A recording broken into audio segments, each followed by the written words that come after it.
Sorry இல்லைங்களா? இருக்காரு. நல்லதா போச்சு. எங்களை பார்த்தா நான் லூசு மாதிரி தெரியுதா? ஃபோன் பண்ணா எடுக்க மாட்டேன்.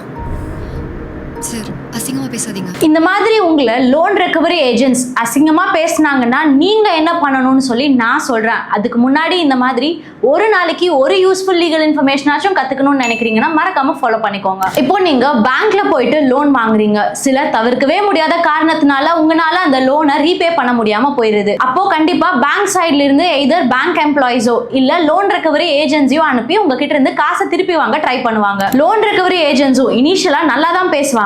அதுக்கப்புறமும் நீங்க ஒழுங்கா காசு திருப்பி கட்டலனா உங்களை மத்தவங்க முன்னாடி அசிங்கப்படுத்தினா நீங்க காசை கொடுத்துருவீங்கன்னு சொல்லி அந்த ஸ்ட்ராட்டஜியை யூஸ் பண்ணுவாங்க. வேணும்னே நம்ம வேலை செய்யற இடத்துக்கோ இல்ல நம்ம வீட்டுக்கு வந்து சொந்தக்காரங்க, எதிர்த்த வீட்டுக்காரங்க, பக்கத்து வீட்டுக்காரங்க எல்லாம் இருக்கும்போது அசிங்கமா பேசுவாங்க, கெட்ட வார்த்தையில திட்டுவாங்க. ஆனா சட்டப்படி பாத்தீங்கன்னா லோன் ரெக்கவரி ஏஜென்ட்ஸோ இல்ல பேங்க் எம்ப்ளாயிஸோ உங்களை தரக்குறைவா பேசவே கூடாது அப்படிங்கிறது உங்களுக்கு தெரியுமா? ஆமாங்க, நீங்க கொடுத்த காசை ரெக்கவர் பண்றதுக்கு மட்டும்தான் அவங்களுக்கு ரைட்ஸ் இருக்கே தவிர உங்களை ஹராஸ் பண்றதுக்காக கிடையாது. அதையும் மீறி அவங்க உங்களை தரக்குறைவா பேசினாங்கன்னா நீங்க பக்கத்துல இருக்கிற போலீஸ் ஸ்டேஷன் போயிட்டு தாராளமா அவங்க மேல கம்ப்ளைண்ட் கொடுக்கலாம். அப்படி நீங்க கொடுக்குற கம்ப்ளைண்ட்னால அவங்க மேல கிரிமினல் இன்டிமிடேஷன் காஸ் பண்ணதுக்காகவும் ஹராஸ் பண்ணதுக்காகவும் கேஸ் ஃபைல் பண்ணுவாங்க. இது மட்டும் இல்லாம நீங்க ரிசர்வ் பேங்கோட ஓம்பட்ஸ்மேன் கிட்டயும் இங்க கொடுத்திருக்க வெப்சைட் மூலமா கம்ப்ளைண்ட் பண்ணி அந்த பேங்க் மேல ஆக்ஷன் எடுக்க வைக்கலாம். இதெல்லாம் உங்களோட லீகல் ரைட்டுங்க. இதெல்லாம் நீங்க கண்டிப்பா தெரிஞ்சு வச்சிருக்க வேண்டிய சில விஷயங்கள். அண்ட் இந்த மாதிரி விஷயங்களை நீங்க குவெஸ்டின் பண்ணணும்னா நீங்க என்ன மாதிரி ஒரு அட்வொகேட்டா இருக்கணும்னு கூட எந்த அவசியமும் இல்ல. நீங்க தாராளமா குவெஸ்டின் பண்ணலாம். உங்களுக்கு தெரிஞ்சவங்க யாராச்சும் லோன் வாங்கி இருந்தாங்கன்னா அவங்களுக்கு இந்த வீடியோவை மறக்காம ஷேர் பண்ணிருங்க. இது ரிலேட்டடா உங்களுக்கு வேற எந்த டவுட்ஸ் இருந்தாலும் மறக்காம கமெண்ட்ஸ்ல சொல்லுங்க. நான் உங்களுக்கு கிளியர் பண்ணி வைக்கிறேன்.